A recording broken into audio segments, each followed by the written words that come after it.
What's up is down, what's left is right. Chasing stars and holding you. Hello once again, everybody, and welcome to the Ed Kilgore Show. And boy, we don't have much positive we do have a couple positive outlooks for the disaster at Foxborough, but not many. This is a tough time to be a Bills fan or a Bills Mafia member, but hey, life goes on, and still 11 games to go, so no sense throwing in the towel now, right? I know we're tempted to blame everybody, head coach Sean McDermott or Josh Allen or offensive coordinator Ken Dorsey. 29-25 losing at New England is just incredibly unbelievable. Bills went into this one an 8-point favorite. They had literally owned the Patriots, but making it even worse, the Patriots had been awful, terrible, especially quarterback Mac Jones heading into this matchup. And despite the Bills' recent offensive problems, there was every reason to think that the Bills would somehow be able to figure this out. And yeah, they had some difficult injuries to deal with, especially defensively up front, not having Ed Oliver or Daquan Jones, their two best interior linemen by far, was a factor. And yeah, of course, Milano and White and all of that. And right now, you can't really consider Von Miller a piece to the puzzle either, because he's still ineffective. But the whole thing comes down to, what are the Bills going to do now? Sean McDermott, for one thing, I'm sure, he's not going to fire Ken Dorsey. That's not going to happen. He's not going to try to change the system drastically, because that's what you do in training camp. You don't try to monkey around with your offensive system now. But there were a couple things that came out of this game. Certainly, rookie Dalton Kincaid was one of the few bright spots out of this whole thing. He had 8 targets, 8 catches. He played extremely well, and I think he's going to become, hopefully, more of a focal point of this offense. So there are always two sides to every story. So Sean McDermott gets the loss here, and he deserves it. He was totally outcoached in this game by a guy that was supposedly not able to coach anymore. Yeah, Bill Belichick. He'd been the subject of all kinds of speculation about he's getting too old. He's 71 years old. He's lost touch with the NFL. Well, maybe not so fast. The future first ballot Hall of Fame coach finally found a way to harness Josh Allen a little bit.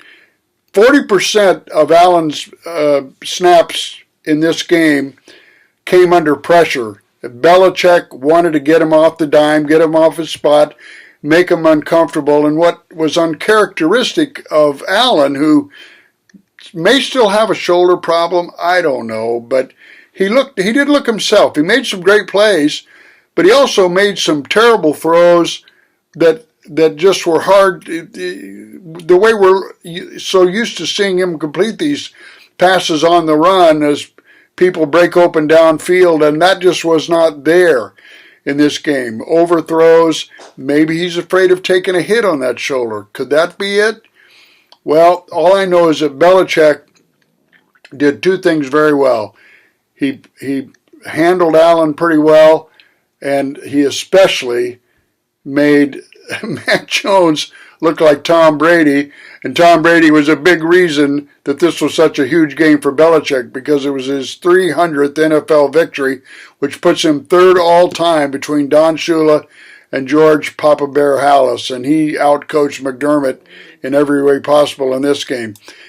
Yeah, the Bills lost the game. They were 8-point road favorites to win, so they're now 4-3. They don't have much time to rest. You've got Tampa Bay up next Thursday night in Orchard Park. And the Bills' season is now really a matter of survival. A big, dark, gloomy cloud is hanging over everybody.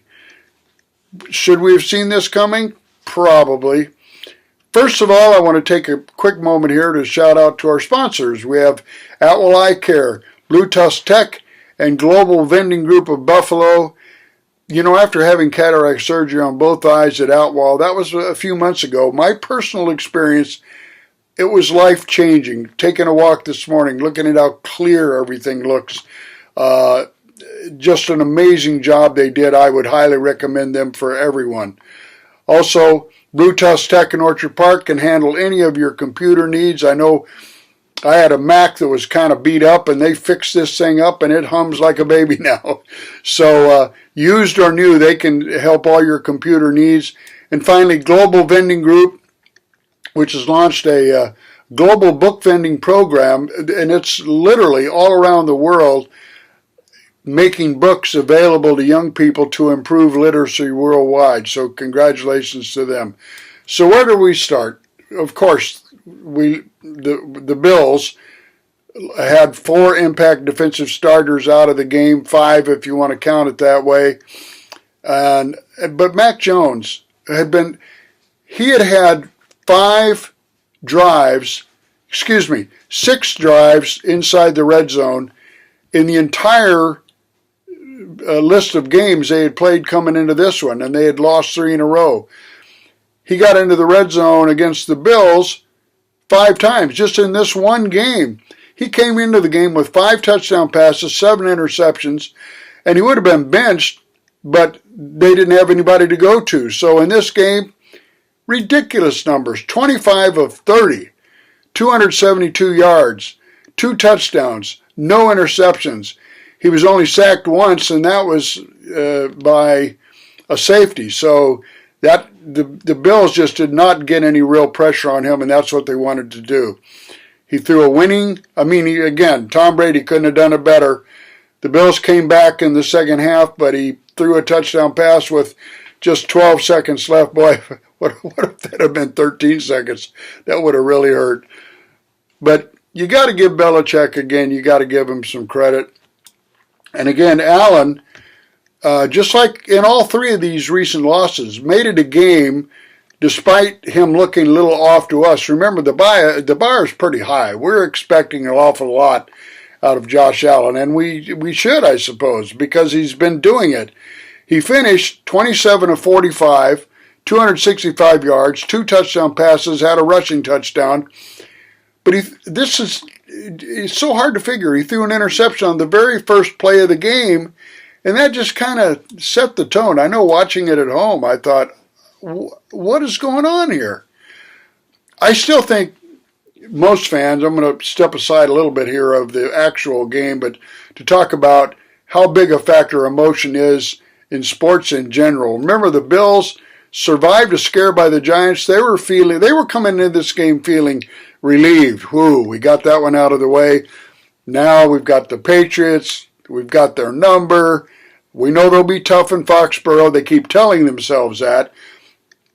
Look at the Patriots, the way they're looking at things. They'd lost 3 in a row. They'd been completely demolished in 2 of their games. The Cowboys just totally embarrassed them. And so they came into this game sick and tired of the local criticism in the Boston area. The national commentators were all on their case.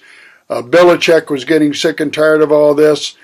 And the Bills just caught them at the worst time possible. Just the timing could not have been worse. So the Patriots came into this game with a huge emotional edge. And that is something good teams can overcome. And the Bills right now, they're not a good team. This isn't one of these, the coach should get the team ready for this. And they talk about it all week long. But it's a week-to-week league, and the team that has the emotional edge has an advantage.